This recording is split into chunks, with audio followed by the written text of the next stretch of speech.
The word. I have absolutely no idea. Okay, hopefully you're holding one in your hand so you can see this, because it actually means because you enjoy. No, because you deserve. You deserve. Because you deserve what every individual should enjoy regularly. There you go.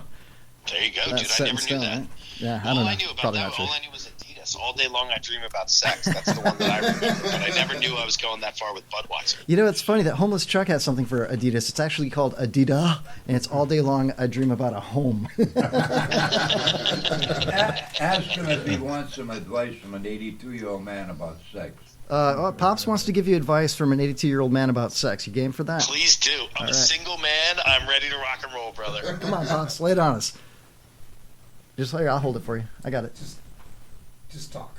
One of the greatest things that I remember about an orgasm is the fantastic satisfaction helping my female partner achieve a great one. There you go. Absolutely, dude. You and I don't know if it's just I don't know if it's because I'm just shy or just a little bit over half your age, but I will tell you that, and I'll say this out loud, and I'll say it proud, that is a goal of mine. No matter that is a goal of mine, my friend. Every opportunity that I get, that is a goal of mine. So I'm glad that as a man who is just shy, just a little bit over half your age, that we're on the same page, dude. That's great, man. There you go, Pops. He loves to talk about that stuff. Sometimes I got to quiet him down. Like, please, Pops. You know? No, man, my mom's listening. Words from word of the wise, man. Yeah, I know. He's awesome, dude. All right. I got a couple of questions for you. I don't want to keep you all night, but I've got so many. I've got a whole giant dude, I'm thing good. of questions. I love talking to you guys, so go for it. Oh, thank you. All right. Does John Tafford ever call you in the middle of the night and tell you that he can't sleep? And how much it sucks, and start slamming the phone down the ground. I will tell you this: that Taffer called me one time. It was middle of the afternoon, and I looked down and I and said, "Hey," it said John Taffer, and I picked it up and I was like, "Yo, JT, what's going on, brother?" And he started to scream at me about something. Literally started like ripping me apart over the phone, and I just kind of hung up.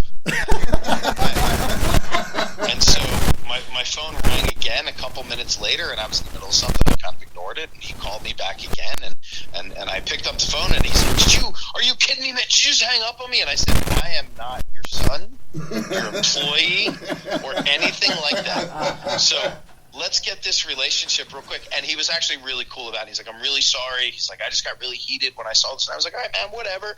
You know what? Taffer's a really good dude when he's on your side. He's a rock star, man. He's a great guy. He's loaded with information.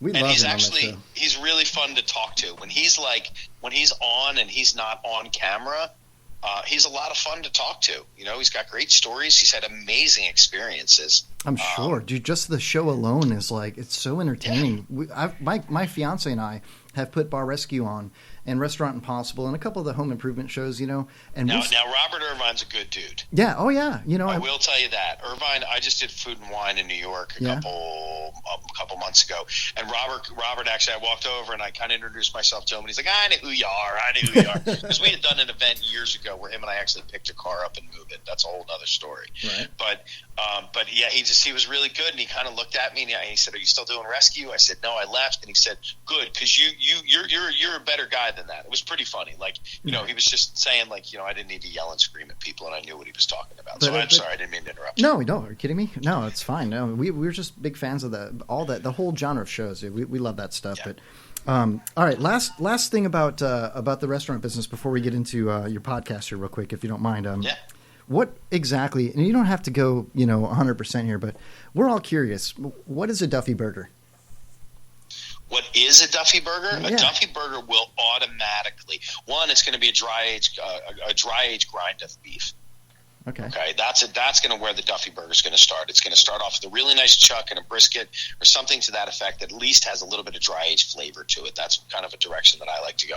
I like a burger that you can really taste. I like a good mix of fat, so I'm an 80-20 guy. There's no doubt about that at all. Mm-hmm. I've got to have a really good piece of bacon or something to that effect, whether it's bacon or pork belly or some form of pork that goes into it. I'm really happy about that. So whether it's, scrapple or geta or, Canadian bacon or pork roll or something to that effect. I feel that there's got to be a good fatty piece of pork that goes on there. Agreed, and egg always makes my burgers the greatest one.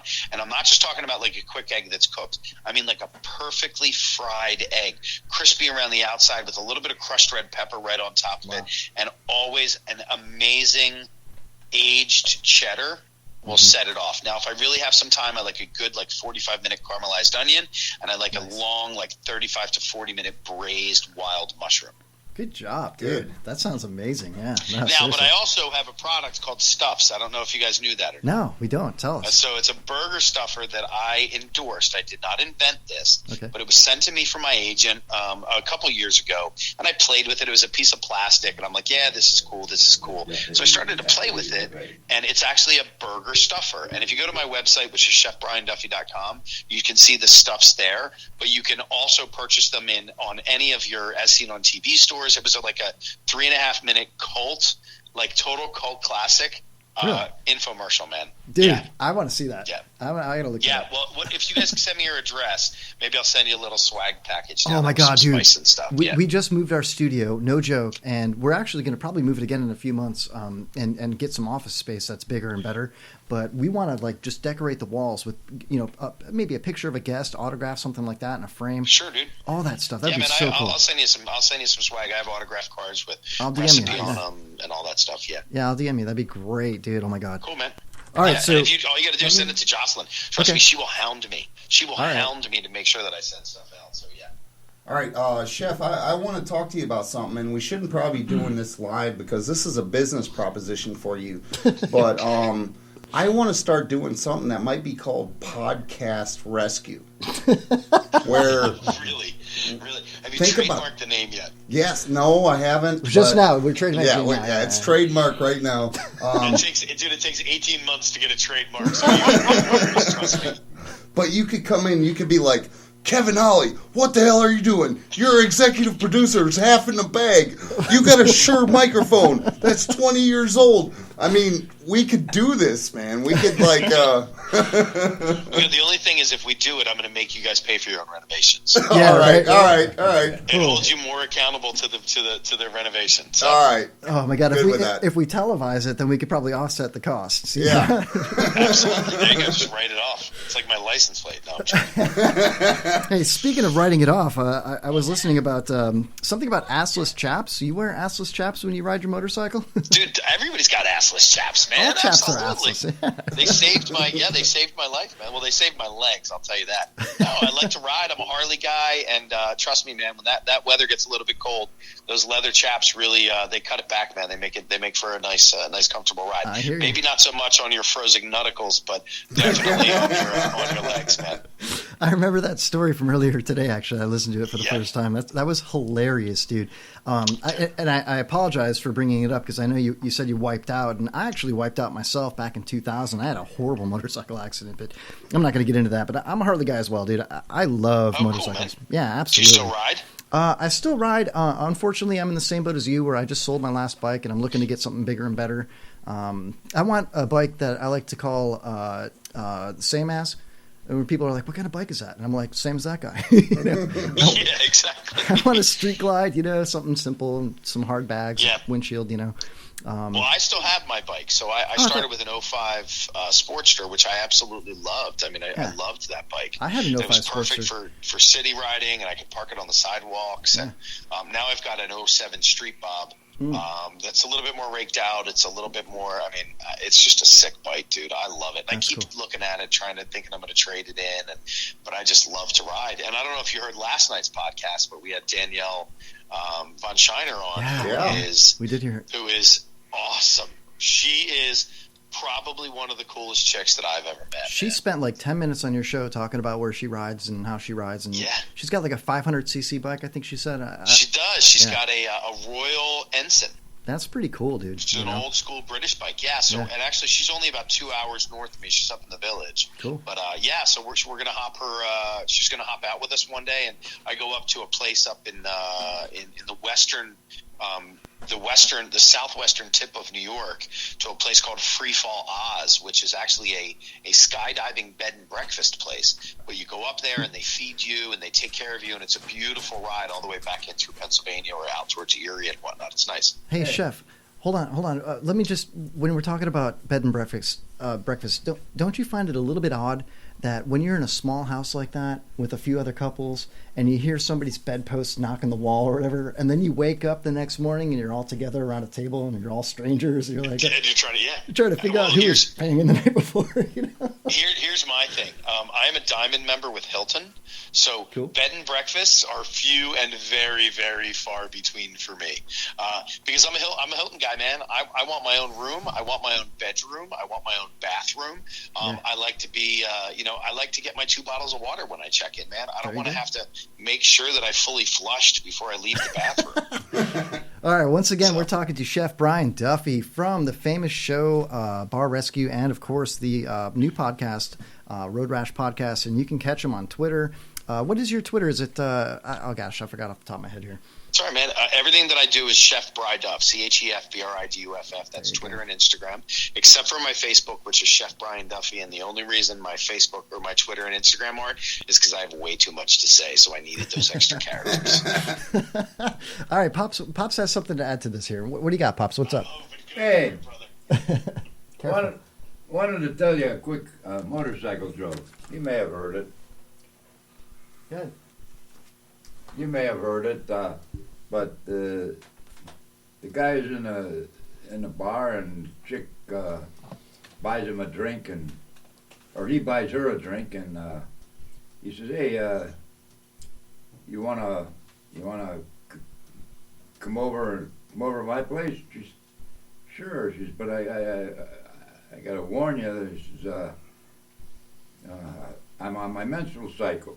He says, "That's okay." He says, "I'll follow you over on my Honda."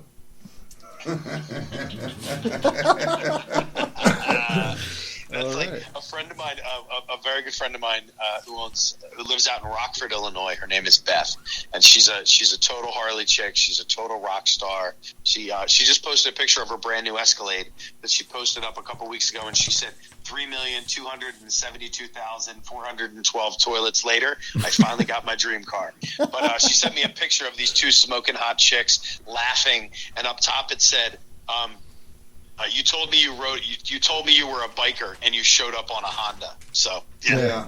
You meet the nicest people on a Honda or Harley or something. I don't know what that was.